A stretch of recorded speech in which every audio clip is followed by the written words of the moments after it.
Hello साथियों, नमस्कार, नमस्ते, गुड इवनिंग। आप सभी साथियों का जीके क्लासेस में हार्दिक स्वागत और अभिनंदन है।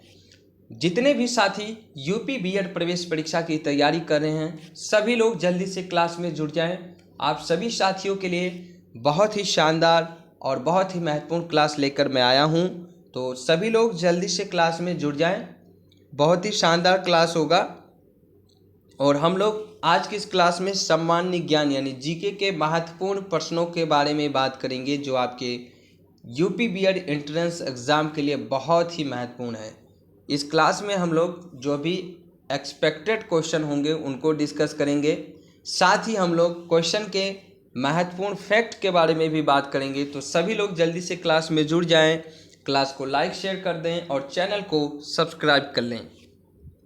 जो भी साथी चैनल पर नए आते हैं, सबसे पहले आपको चैनल को सब्सक्राइब करना है, बेल आइकन को प्रेस करना है ताकि न्यू और लेटेस्ट अपडेट आपको मिलता रहे। साथ ही आप हमारे टेलीग्राम चैनल को भी ज्वाइन कर सकते हैं, इसका लिंक आपको वीडियो के डिस्क्रिप्शन बॉक्स में मिल जाएगा। क्लास अगर आपको पसंद आती है, क्लास को एक प्यारा सा लाइक कर दीजिए और अपने सभी दोस्तों में शेयर कर दीजिए और कमेंट बॉक्स में कमेंट करके ज़रूर बताइएगा कि क्लास आपको कैसा लगा। तो चलिए आज की इस क्लास की शुरुआत करते हैं और आज की इस क्लास में हम लोग सामान्य ज्ञान यानी जीके जीएस के जो भी महत्वपूर्ण संभावित प्रश्न होंगे आपके एंट्रेंस एग्जाम के लिए उसको डिस्कस करेंगे। तो सभी लोग जल्दी से क्लास में जुड़ जाएं। बात करते हैं प्रश्न नंबर 1 की। प्रश्न नंबर 1 कह रहा है, सूर्य ग्रहण होता है जब ऑप्शन ए है सूर्य पृथ्वी और चंद्रमा के बीच आता है, बी है पृथ्वी जो है वो सूर्य और चंद्रमा के बीच होती है, या ऑप्शन सी है चंद्रमा सूर्य और पृथ्वी के बीच आता है, या ऑप्शन डी इनमें से कोई नहीं। आपको बताना है इनमें से कौन सा ऑप्शन सही होगा। सूर्य ग्रहण कब होता है, क्या घटना घटित होती है जब आपका सूर्य ग्रहण होता है। तो इसका सही जवाब हो जाएगा ऑप्शन नंबर सी। देखिए, जब सूर्य ग्रहण होता है तब जो आपका चंद्रमा होता है ये सूर्य और पृथ्वी के बीच में आ जाता है, और जब चंद्रमा पृथ्वी और सूर्य के मध्य से होकर गुजरता है तथा पृथ्वी से देखने पर सूर्य जो है वो पूर्ण अथवा आंशिक रूप से चंद्रमा द्वारा आच्छादित का मतलब होता है कि छायांकित यानी घेर लिया जाता है ना। तो ऐसी स्थिति में सूर्य ग्रहण होता है और ये पूर्ण या आंशिक होता है, या तो आपको पूर्ण ग्रहण दिखाई देगा या उसका कुछ अधिकांश भाग आपको दिखाई देगा, है ना। तो कहने का मतलब यह है कि जब आपका सूर्य ग्रहण होता है तब चंद्रमा जो है वो पृथ्वी और सूर्य के मध्य आ जाती है, तभी आपका सूर्य ग्रहण होता है। तो option C is right answer. चलिए बात करते हैं प्रश्न नंबर 2 की। प्रश्न नंबर 2 कहता है कि एनसीटीई क्या है। एनसीटीई क्या है। ऑप्शन ए है national council for teacher education, option B है national commission for teacher education, option C है national council of teacher education and option D है इनमें से कोई नहीं। तो बताइए क्या होगा इसका सही जवाब। तो इसका सही जवाब हो जाएगा ऑप्शन नंबर ए। एनसीटीई का जो फुल फॉर्म होगा ये होगा national council for teacher education, ठीक है। और यह 1993 के अधिनियम का परिपत्र रूप है और इसका औपचारिक कार्य जो होता है वो भारतीय शिक्षा प्रणाली में मानकों और प्रक्रियाओं की निगरानी रखने का कार्य इसके द्वारा किया जाता है। तो एनसीटीई जो है ये national council for teacher education है और ये 1993 के अधिनियम का एक परिपत्र रूप है। तो सही है जवाब क्या हो जाएगा आपका ऑप्शन नंबर ए। बात करें प्रश्न नंबर 3 की। बहुत ही अच्छा प्रश्न है ये भी। प्रश्न नंबर 3 कह रहा है कि जैनवाद के अनुसार कितने तीर्थकर हैं। बताइए भैया, जैनवाद के अनुसार कितने तीर्थकर हैं। ए है 24, बी है 25, सी है 20 एंड डी है 22। क्या होगा इसका सही जवाब। जैनवाद के अनुसार कितने तीर्थकर हैं बताइए। सही जवाब हो जाएगा ऑप्शन नंबर ए 24। जैनवाद के अनुसार 24 तीर्थकर हैं, है ना। जैनवाद के अनुसार कितने तीर्थकर माने गए हैं? 24 तीर्थकर माने गए हैं, जिनमें पहले जो तीर्थकर थे उनका नाम था, आप लोग जानते हैं, और यहाँ से कई सारे क्वेश्चन पूछे जाते हैं आपके। तो जैनों के जो प्रथम तीर्थकर थे उनका नाम था ऋषभदेव, और जो आपके 24वें तीर्थकर थे जिनका नाम था महावीर स्वामी। महावीर स्वामी ये आपके 24वें तीर्थकर थे।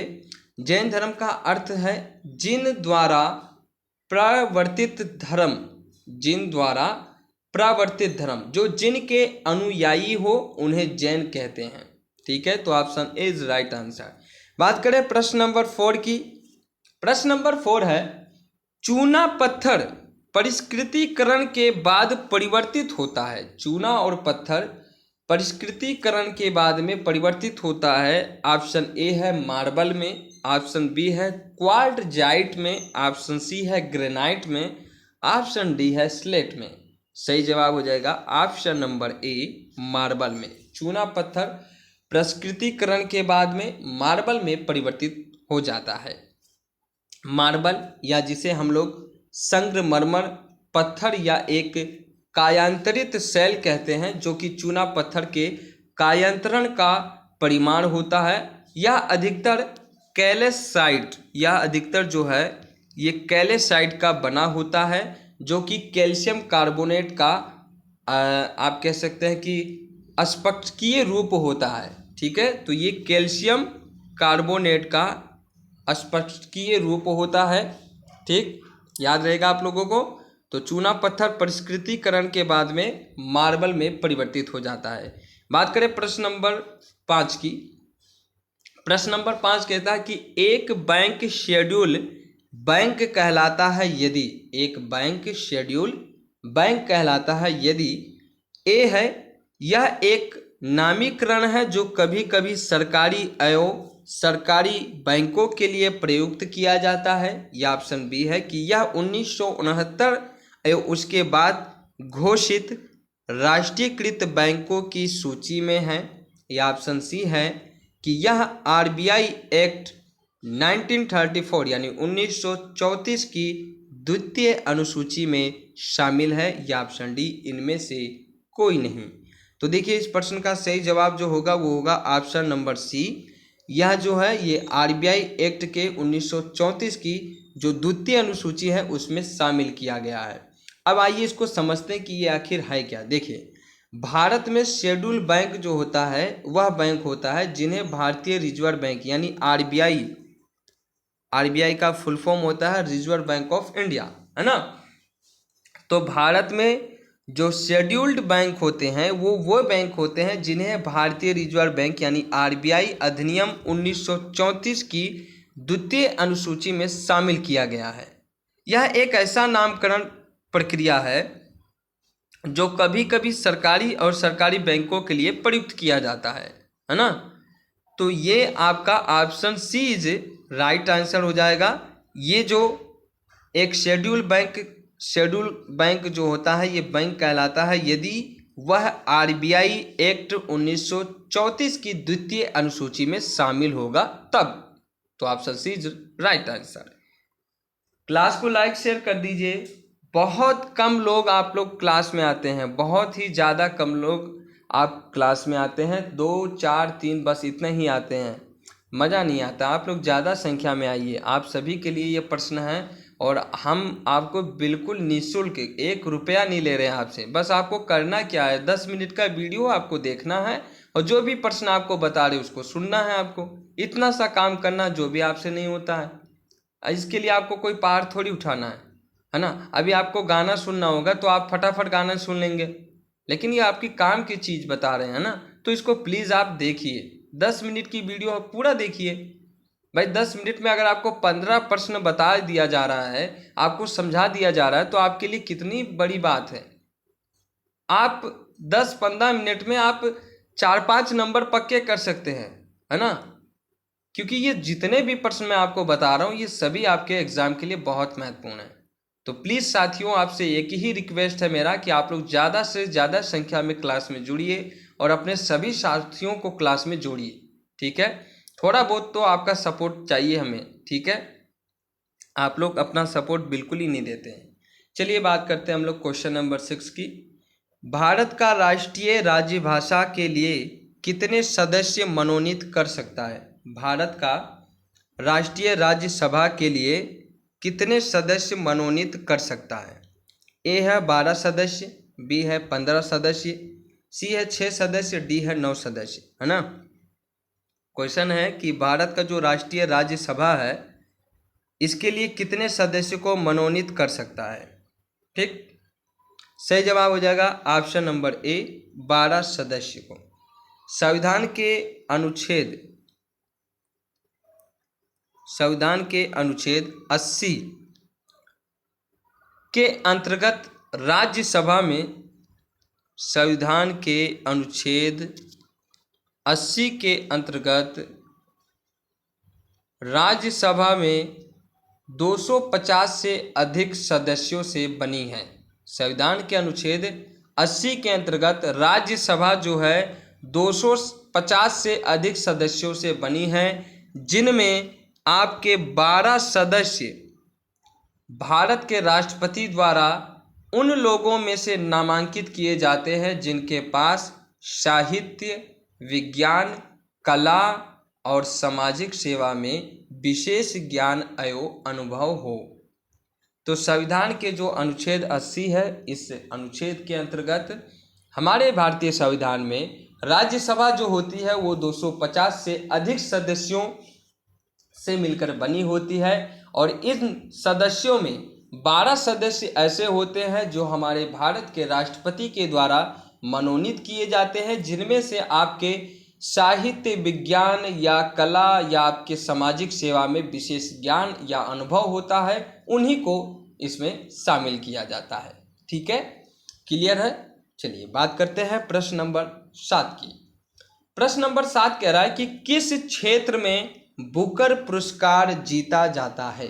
किस क्षेत्र में बुकर पुरस्कार जीता जाता है? ए कहता है कि कथा साहित्य यानी फिक्शन राइटिंग में, बी है साहसिक कार्य यानी एडवेंचर में, एंड सी है विज्ञान यानी साइंस में, और डी है औषधि यानी मेडिसिन में।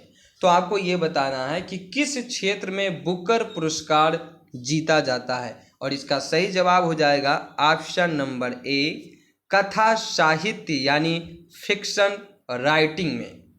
फिक्शन राइटिंग यानी कथा साहित्य में बुकर पुरस्कार जो है ये दिया जाता है, और रचना अंग्रेजी भाषा में होनी चाहिए तभी आपको ये पुरस्कार मिलता है।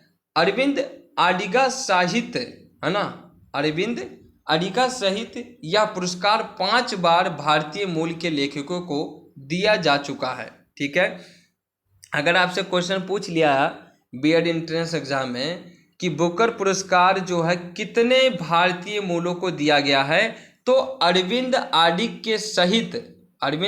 सहित 5 भारतीय मूलों को बुकर पुरस्कार दिया गया है। और ये किस क्षेत्र में दिया जाता है? तो ये कथा साहित्य यानी फिक्शन राइटिंग में दिया जाता है ना। याद रहेगा आप लोगों को, अरविंद अडिगा, ये नाम आप लोग याद रख लीजिए। अरविंद अडिगा के साथ साथ 5 भारतीय मूल के लेखकों को ये पुरस्कार दिया गया है। क्लियर है। चलिए अब हम लोग बात करते हैं क्वेश्चन नंबर 8 की। ठीक है, क्वेश्चन नंबर 8 जो है बहुत ही अच्छा प्रश्न है। चौथा खंभा संप्रत्यय संदर्भित करता है। चौथा खंभा संप्रत्यय संदर्भित करता है। ए कहता है कि न्यायपालिका को, बी है प्रेस को, सी है विधायिका को, या डी है कार्यपालिका को। क्या होगा इसका सही जवाब? इसका सही जवाब हो जाएगा ऑप्शन नंबर बी, प्रेस को। चौथा खंभा संज्ञा लोकतांत्रिक देशों में प्रेस के संदर्भ में कहा जाता है। चौथा खंभा जो है ये लोकतांत्रिक जितने भी देश हैं वहाँ पे प्रेस के संदर्भ में कहा जाता है, यानी मीडिया के संदर्भ में कहा जाता है। प्रिंट तथा इलेक्ट्रॉनिक मीडिया किसी भी देश में लोकतांत्रिक मूल्यों के आधारभूत सिद्धांतों को बनाए रखने का कार्य करती है।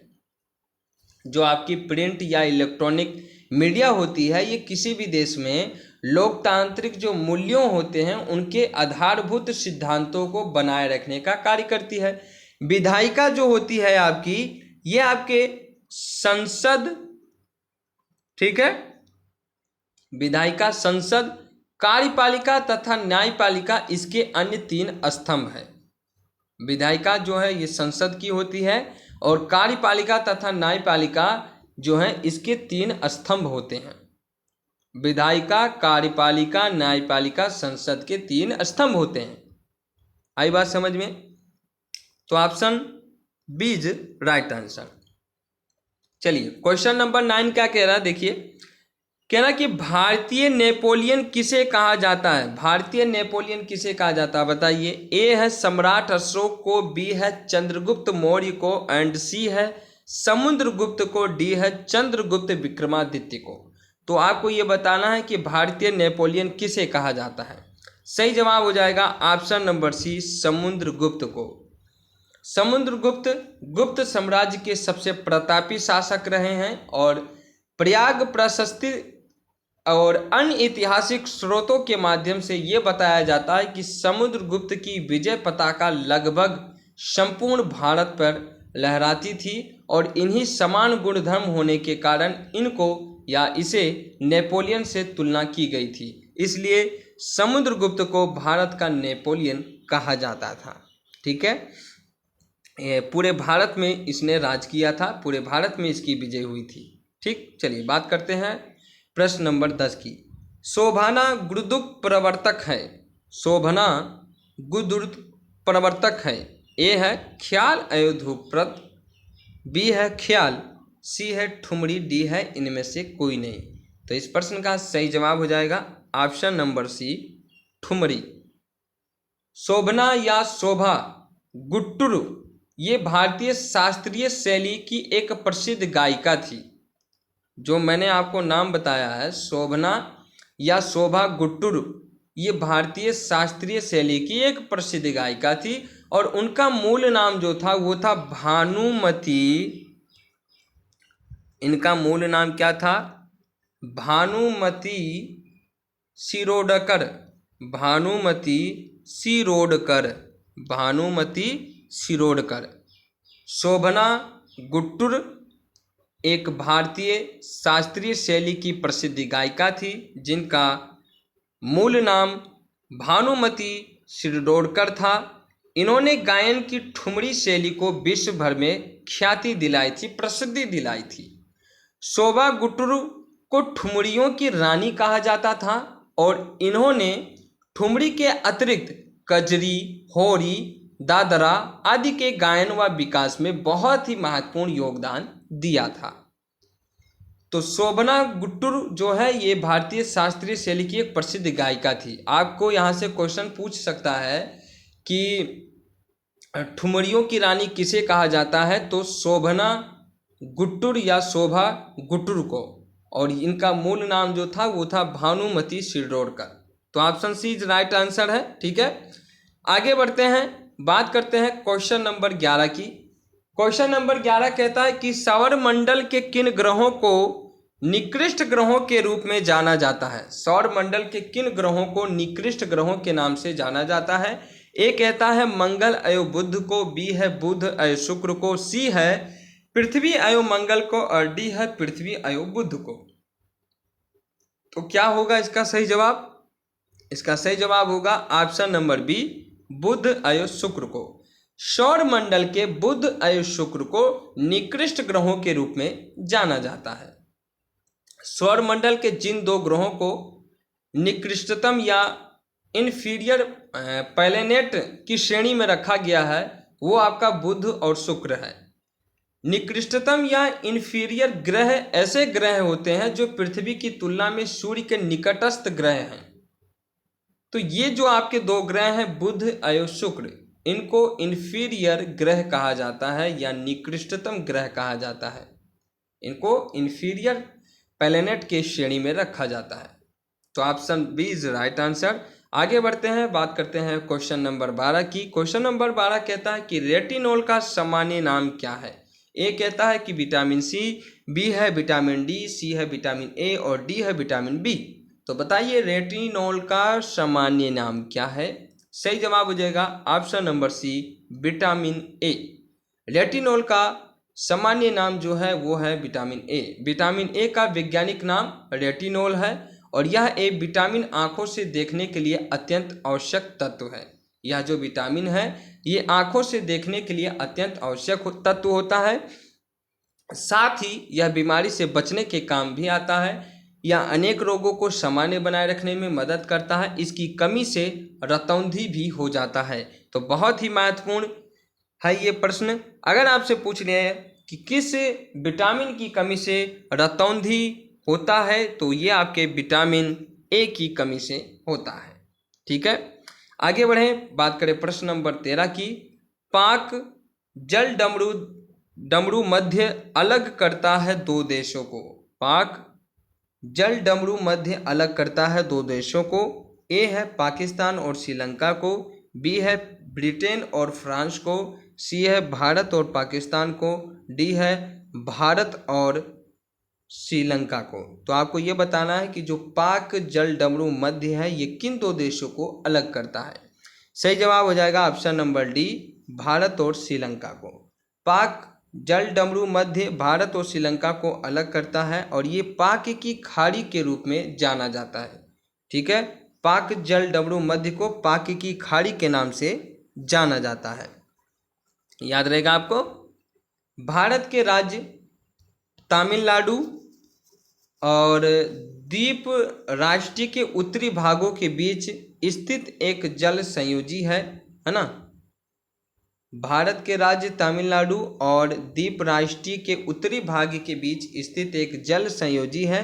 यह बंगाल की खाड़ी को पूर्वोत्तर में पाक खाड़ी और दक्षिण पश्चिम में मन्नार की खाड़ी के साथ जोड़ता है। तो जो पाक जल डमरू मध्य है ये बंगाल की खाड़ी को पूर्वोत्तर, अगर पूर्वोत्तर की बात करें तो ये वहाँ पे पाक की खाड़ी से, और अगर दक्षिण की बात करें हम लोग दक्षिण की बात करें तो ये मन्नार की खाड़ी से इसको जोड़ता है। क्लियर है। चलिए क्वेश्चन नंबर 14, संविधान के किस अनुच्छेद में निर्वाचित आयोग के विशेष अधिकार निहित हैं। संविधान के किस अनुच्छेद में निर्वाचित आयोग के विशेष अधिकार निहित होते हैं। ए कहता है कि अनुच्छेद 350, बी है अनुच्छेद 356, सी है अनुच्छेद 280, डी है अनुच्छेद 324। सही जवाब हो जाएगा ऑप्शन नंबर डी, अनुच्छेद 324। भारत निर्वाचन आयोग एक स्वायत्त आयोग अर्ध न्यायिक संस्थान है जिसका गठन भारत में स्वतंत्र आयोग निष्पक्ष रूप से विभिन्न प्रतिनिधिक संस्थाओं के प्रतिनिधि के चुनाव हेतु किया जाता है। निर्वाचन आयोग का वर्णन हमारे भारतीय संविधान के अनुच्छेद 324 में वहन किया गया है, या आप कह सकते हैं कि उसमें आपको अनुच्छेद 324 में रखा गया है। तो option D is right answer. बात करें आज की इस क्लास की आखिरी प्रश्न की, क्वेश्चन नंबर 15 की।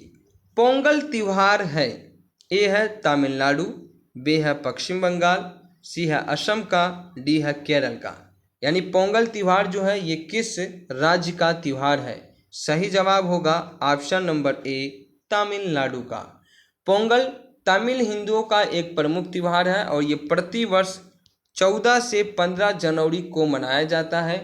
इसकी तुलना नवान्न से की जाती है जो फसल कटाई का उत्सव होता है। पोंगल को तमिल में अर्थ उफान या विपल्लव होता है।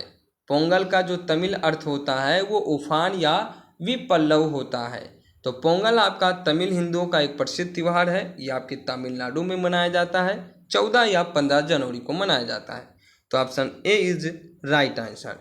तो साथियों इस क्लास में हम लोगों ने काफ़ी सारे जीके जीएस के महत्वपूर्ण संभावित प्रश्नों को डिस्कस किया जो आपके यूपी बीएड एंट्रेंस एग्जाम के लिए काफ़ी महत्वपूर्ण है। तो आप सभी साथियों से केवल एक ही विनम्र निवेदन है कि आप लोग इस क्लास को पूरा देखेंगे, सभी प्रश्नों को अच्छे से तैयार करेंगे और आप लोग अपनी तैयारी ऐसे ही करते रहेंगे। तो इसी आशा और इसी उम्मीद के साथ आज की इस क्लास को यहीं समाप्त करते हैं। मिलते हैं फिर अगली क्लास में। तब तक के लिए आप सभी साथियों का बहुत बहुत धन्यवाद। Thank you. Thanks for watching. जय हिंद, जय भारत।